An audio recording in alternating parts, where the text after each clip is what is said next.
आज चाहिँ हामी आफ्नो घरको लोकल आलु र सागको चाहिँ पकौडी खान लाग्यो साथीहरू। आफ्नै बारीको आलु हेर्नु एकदमै राम्रो छ। आलु र सागको पकौडी कोलाई मनपर्छ है, मलाई चाहिँ एकदमै मनपर्छ।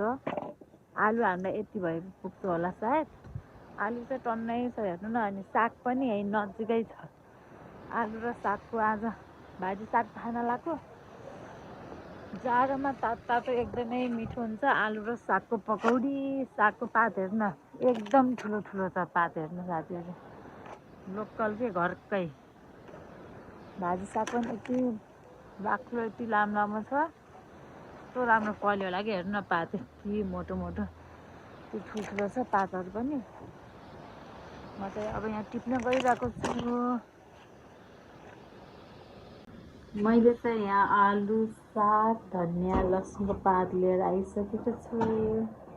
यहाँ चाहिँ मम्मीले धुँदै हुनुहुन्छ। यो चाहिँ आलु र सागको पकौडी खाइदिनु आज जाडोमा देउरबाबुलाई गराएर खुवाइदिनु भनेको।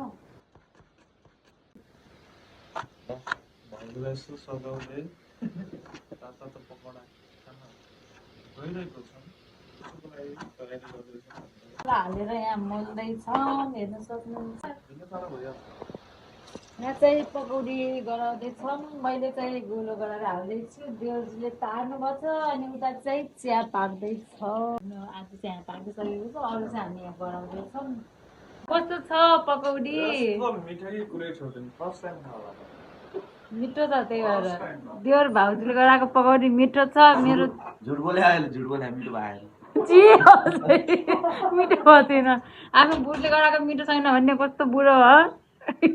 बिहान बिहान भर्खर दुईजनाले बनाएको, जसले बनायो नि त्यसलाई चाख्नु दिनु पर्यो। अझै केही होइन भाइ साथीहरू, कस्तो छ भन्नु त? रियल मिठो छ। मम्मीले भनेको चाहिँ सही हो। देउरलाई पाउने देउरानी पनि एकदम भाग्यमानी हो। सब आउँछ मेरो देउरलाई चाहिँ कामहरू।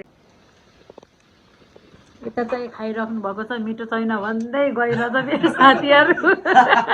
कुरा चाहिँ बुझ्न गाह्रो छ। कस्तो छ बहिनी? भर्खर उठ्नुभयो, निद्रामा त हुनुहुन्न। कान्छी नानीलाई खाना पनि रेडी भइसक्यो, अब जबतिर जाने।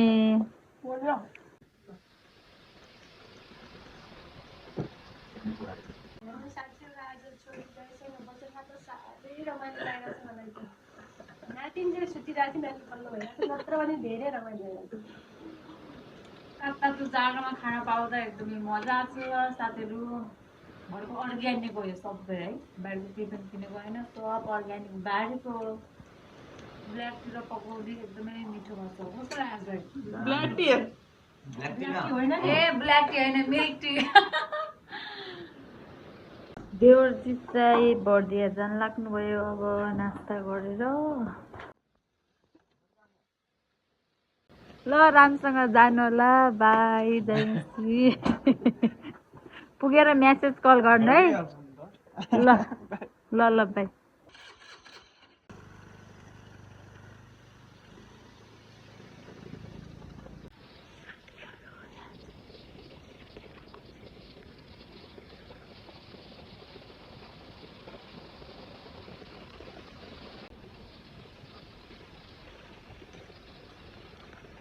आद्या चाहिँ सुतिरहेको छिन्। आद्या बेबी सुतिरहेको छिन् भने हामीहरू चाहिँ यहीँ माथि नास्ता गरिरहेको छौँ साथीहरू। मिठो साथीहरू यो पकौडी अझै भ्याएको छैन न, पाक्दैछ। अब चाहिँ यति जति छ। नास्ता खाइसकेपछि मम्मीले चाहिँ अब भाँडा माझ्दै हुनुहुन्छ साथीहरू। आजको भ्लग चाहिँ हाम्रो यही नै हो, हेरेर इन्जोय गरिदिनु होला। कोही चाहिँ यहाँ पाक्दैछ, यिनीहरू चाहिँ हामी खान सकेनौँ। इन्जोय गर्नु होला, लाइक कमेन्ट सेयर गरिदिनु होला। Thank you everyone.